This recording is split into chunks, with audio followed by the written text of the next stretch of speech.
अधेड़ उम्र की यमुना के घर के बाहर आंगन में एक विशाल वृक्ष था। उस वृक्ष पर कई पक्षी अपना घोंसला बनाकर रहते थे। यमुना हर सुबह पक्षियों को दाना डालती और पक्षी भी रोज दाना चुगने नीचे आते थे। आज यमुना के छोटे बेटे राघव का विवाह था। यमुना बहुत खुश थी, लेकिन राघव का चेहरा उदास था। उसे अपने बड़े भाई की कमी बहुत खल रही थी। रिश्तेदारों ने यह पूछ कर कि बड़ा बेटा और बहू विवाह में क्यों नहीं आए। यमुना की नाक में दम कर दिया था। सच्चा कारण तो यमुना किसी को बता नहीं सकती थी। उसने बात को टालते हुए कहा, बच्चे की परीक्षा का समय है, इसलिए वे लोग नहीं आ पाए। उसकी परीक्षा खत्म होते ही आ जाएंगे। लेकिन लोगों को चैन कहाँ था। कानाफूसी चल रही थी। पंचायत करने के लिए सभी आतुर हो रहे थे। कोई कहता बनती नहीं होगी बहू से, इसलिए नहीं आ। कोई कहता यमुना स्वभाव से कितनी तेज तर्रार है, झगड़ा हो गया होगा, देखना कुछ ही दिनों में छोटी भी चली जाएगी। धूमधाम के साथ राघव का विवाह संपन्न हो गया। अपने भाभी बड़े भाई की कमी को महसूस करता हुआ राघव अपने साथ अपनी पत्नी को ब्याह कर घर ले आया। राघव घर की हर बात जानता था।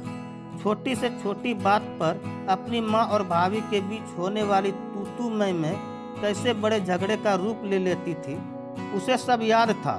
बात कभी बड़ी नहीं होती, उसे बड़ा बना दिया जाता था। इस तरह लगभग हर रोज ही घर में महासंग्राम छिड़ जाया करता था। राघव चिंतित था। वह सोच रहा था माँ को तो वह बदल नहीं सकता, पिताजी हैं नहीं, वरना वह माँ को समझाते। उसकी पत्नी श्वेता का स्वभाव समझदारी, विनम्रता और सहनशीलता वाला होना चाहिए। वह श्वेता को जानता ही कितना था। कोई प्रेम विवाह तो था नहीं जो पहले से जाना पहचाना स्वभाव हो। सब कुछ भगवान भरोसे ही था। उसने सोचा कि वह श्वेता को पहले ही सब कुछ समझा देगा कि माँ की बातों को एक कान से सुनकर दूसरे कान से निकाल दे, उनकी बोली बातों पर ज्यादा ध्यान न दे। रात को राघव ने अपनी पत्नी से कहा, श्वेता, अब तुम्हें ही इस घर को संभालना है। श्वेता ने बीच में ही प्रश्न कर दिया, भैया भाभी क्यों नहीं आए राघव? राघव ने बिना छुपाए श्वेता को सब सच सच बता दिया। श्वेता माँ और भाभी की आपस में बिल्कुल नहीं बनती। छोटी छोटी बातों में बड़े बड़े झगड़े हो जाते थे। किंतु एक दिन तो माँ ने सारी हदें पार कर दी। भाभी की गलती इतनी ही थी कि वह बिना नहाए ही रसोई में आ गई थी। माँ का पारा चढ़ गया और तू मैं से बात इतनी बढ़ गई कि माँ ने वह कह दिया जो उन्हें हरगिज नहीं कहना चाहिए था। श्वेता, ऐसा क्या कह दिया माँ ने? माँ ने कहा, निकल जाओ मेरे घर से और मेरे मरते वक्त तक मुझे अपनी शक्ल मत दिखाना। भैया भी घर पर ही थे। उन्होंने माँ के पास आकर कहा, माँ आप यह क्या कर रही हो? अभी आप गुस्से में हो, शांत हो जाओ। माँ ने भैया को भी कह दिया, जोरू का गुलाम बना फिरता है, तू भी चला जा। भाभी रो रही थी, भैया भी रोने लगे, लेकिन माँ का गुस्सा कम नहीं हुआ। बस उसके बाद भैया भाभी ने अलग रहना ही उचित समझा। रोज रोज की कलह से वे दोनों भी उकता चुके थे। एक ही शहर में अलग होकर रहने से अच्छा भैया ने अपना तबादला ही करवा लिया। वह भी भाभी की तकलीफ कब तक यूं ही देखते रहते। थोड़ी गलती भाभी की भी थी। उन्हें वह काम नहीं करना चाहिए था जो माँ को पसंद नहीं, किंतु वह भी अपनी ही चलाती थी। सहनशीलता की उनमें भी कमी थी। श्वेता ने बीच में कहा, हाँ राघव, तुम सही कह रहे हो, ताली हमेशा दोनों हाथों से बजती है। श्वेता माँ के वो जहरीले शब्द भैया भाभी को सूल की तरह चुभ गए और उन्होंने घर छोड़ दिया। पता नहीं उन शब्दों के लिए आज तक माँ को पछतावा है या नहीं। श्वेता कटु वचन तो तीर की तरह होती है। एक बार जीभ से निकल गए तो निकल गए, फिर वापस नहीं आते। जिसके दिल पर जाकर कटु वचन लगते हैं उसे ऐसा आघात पहुंचते हैं कि उसका घाव नासूर बनकर ताउम्र उन्हें परेशान करते रहता है। भैया भाभी के साथ भी यही हुआ है। श्वेता, मैं तुमसे यह उम्मीद लगा रहा हूँ कि तुम सब संभाल लोगी। भैया भाभी तो चले गए, किंतु हम माँ को अकेला छोड़कर कहीं नहीं जा सकते। हमें हमेशा यहीं रहना होगा, माँ के पास। क्या तुम माँ के गुस्से को अपने प्यार और सहनशीलता से काबू में रख सकोगी? राघव, तुम चिंता मत करो, मैं पूरी कोशिश करूंगी कि सब संभाल सकूं। राघव, क्या माँ को अब भी इस बात का एहसास नहीं कि उन्हें इस तरह के शब्द नहीं कहने चाहिए थे? पता नहीं श्वेता, उनके दिल में क्या चल रहा है। किसी को कुछ बताती भी तो नहीं। मैंने कितनी बार उन्हें समझाया कि भैया भाभी को फोन करके बुला लो, लेकिन वह अपनी जिद पर ही अड़ी हुई है। राघव और श्वेता की सुहागरात की शुरुआत इन्हीं बातों से हुई। उसके बाद सब कुछ भूलकर वह दोनों एक दूसरे की बाहों में खो गए। दूसरे दिन सुबह उठकर श्वेता ने कहा, राघव, अच्छा हुआ तुमने मुझे सब कुछ सच सच बता दिया। अब मुझे माँ के साथ सामंजस्य बिठाना शायद थोड़ा आसान हो जाएगा। मैं वैसा ही करूँगी जैसा वह चाहती है। Thank you Shweta, I love you. मुझे तुमसे ऐसी ही उम्मीद थी। दूसरे दिन सुबह से ही श्वेता की संघर्षों से भरी जिंदगी की शुरुआत हो गई। उसने राघव को तो दिलासा दे दिया कि वह सब कुछ संभाल लेगी, किंतु उनके मन में तूफान उठा हुआ था। कई सवाल उठ रहे थे। वह सोच रही थी कि हे भगवान, यदि माँ का स्वभाव इतना तेज है तो कैसे निभाएगी वह। हफ्ते 15 दिन तक अपनी बहू पर प्यार बरसाने वाली यमुना धीरे धीरे अपने स्वभाव के असली रंग दिखाने लगी। बात बात पर टोकना, श्वेता के हर काम में कमी निकालना, उनके हाथों से बने भोजन का अपमान करना सब शुरू हो गया। राघव की बात को ध्यान में रखते हुए श्वेता ने इस तरह की बातों पर बिल्कुल ध्यान नहीं दिया। इसी तरह चलता रहा। यमुना की हर तीखी बात को हंसकर सुन लेने वाली श्वेता अकेले में आंसू बहा लेती थी। सबके सामने फिर वही हंसता चेहरा लेकर आ जाती थी। धीरे धीरे समय बीतता गया। इतने अच्छे स्वभाव वाली बहू पाकर भी यमुना का स्वभाव नहीं बदला। उनमें एक बेटे बहू को खो देने के उपरांत भी कोई परिवर्तन नहीं आया।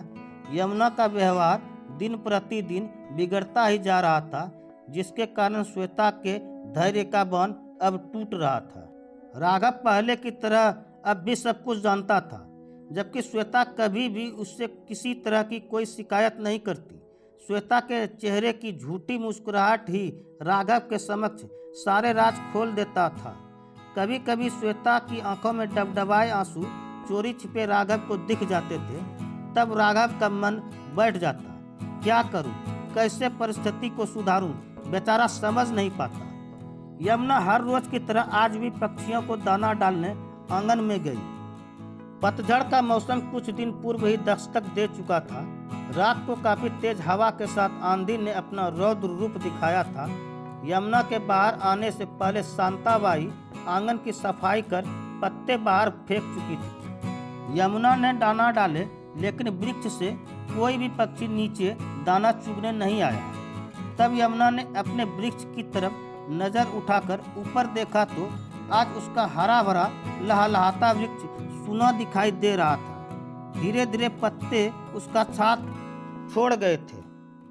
यह दृश्य देखकर यमुना दुखी हो गई। उस पर घोंसला बनाकर रहने वाले पक्षी आंधी का रौद्र रूप देखकर अपना घोंसला छोड़कर कहीं दूर जा चुके थे। यमुना सोच रही थी कि उसका हरा भरा वृक्ष कैसे सूखी टहनी की तरह हो गया, बिल्कुल खाली, बिल्कुल सूना।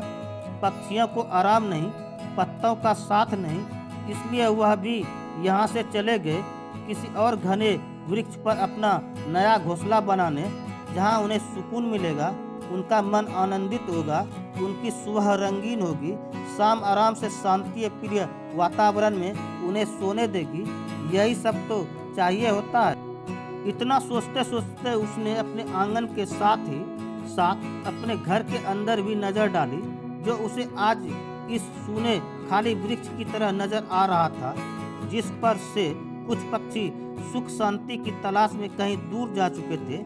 एक छोटा सा घोंसला जिसमें उसका बड़ा बेटा, बहू और चिंटू रहा करते थे, वह भी इतना सोचते सोचते ही वह उठकर खड़ी हो गई। उसने फिर सोचा, यदि उसका छोटा बेटा और बहू भी नहीं, उसे अपने घर को हरा भरा रखना, इस वृक्ष की तरह सूना नहीं करना है। आज पहली बार उसे अपने बड़े बेटे और बहू की कमी खल रही थी। उसकी याद सता रही थी। वह बेचैन हो रही थी।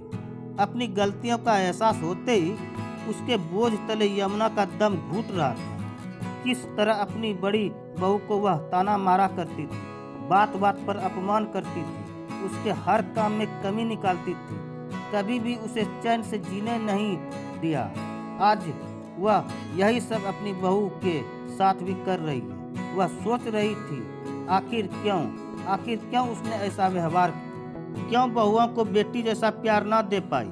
पश्चाताप के आंसू उनकी आंखों से नीचे टपक रहे थे। उन्हें पोंछने के लिए आज तो उसके पास एक बेटा बहू है, लेकिन यदि वे भी उसके गुस्से की आंधी के रौद्र रूप से घबराकर अपना घोंसला कहीं और बना लेंगे तो वह क्या करेगी? इस पतझड़ के मौसम में अपने पत्तों से बिछड़े सूने वृक्ष ने यमुना को उनकी गलतियों का एहसास करा दिया। आज दोपहर को जब वे सब खाना खाने बैठे तो आज पहली बार खाना का पहला कौर खाते ही यमुना ने कहा, वाह बेटा, सब्जी कितना स्वादिष्ट बनी है, बहुत ही अच्छा खाना है। राघव और श्वेता एक दूसरे की तरफ अतरज भरी नजरों से देखने लगे। यमुना के मुंह से ऐसे बेशकीमती शब्द सुनकर श्वेता फूली नहीं समा रही थी। उसे अपने कानों पर मानो विश्वास ही नहीं हो रहा था। यमुना के मुंह से यह सुनकर उसे ऐसा लग रहा था शायद आज सब्जी बहुत ही ज़्यादा अच्छी बनी है। माँ कोई कमी निकाल ही नहीं पाई। बहू बहू कहकर श्वेता को आवाज़ लगाने वाली यमुना आज दोपहर से ही उसे बेटा कहकर पुकार रही थी। अपनी माँ के अंदर आया यह परिवर्तन देखकर श्वेता बहुत ही खुश थी। आज दिन भर घर में किसी तरह की टोका टाकी नहीं हुई। घर का माहौल एकदम खुशनुमा था, सुकून था, शांति थी, आनंद था। ऐसा माहौल देखकर यमुना भी बेहद खुश थी। उसके मन में भी आज कोई तनाव नहीं था, क्योंकि वह आज अपनी श्वेता के काम में कमियां ढूंढने के बदले उसके काम की अच्छाइयां देख रही थी और ऐसा करके उसे बहुत ही खुशी महसूस हो रही। श्वेता के हर काम में यमुना मदद भी करने लगी, उससे अच्छी अच्छी बातें करने लगी। राघव अब हर रोज श्वेता को खुश देखता और खुद भी खुश होता। यह खबर बड़े बेटे और बहू तक भी पहुंच गई। राघव ने यमुना से कहा, माँ भैया का फोन आया था, मिलने बुलाया है, सोच रहा हूँ 3-4 दिनों के लिए जाकर मिल आते हैं। यमुना ने कहा, रुक जाओ, और जाकर सीधे फोन उठाया।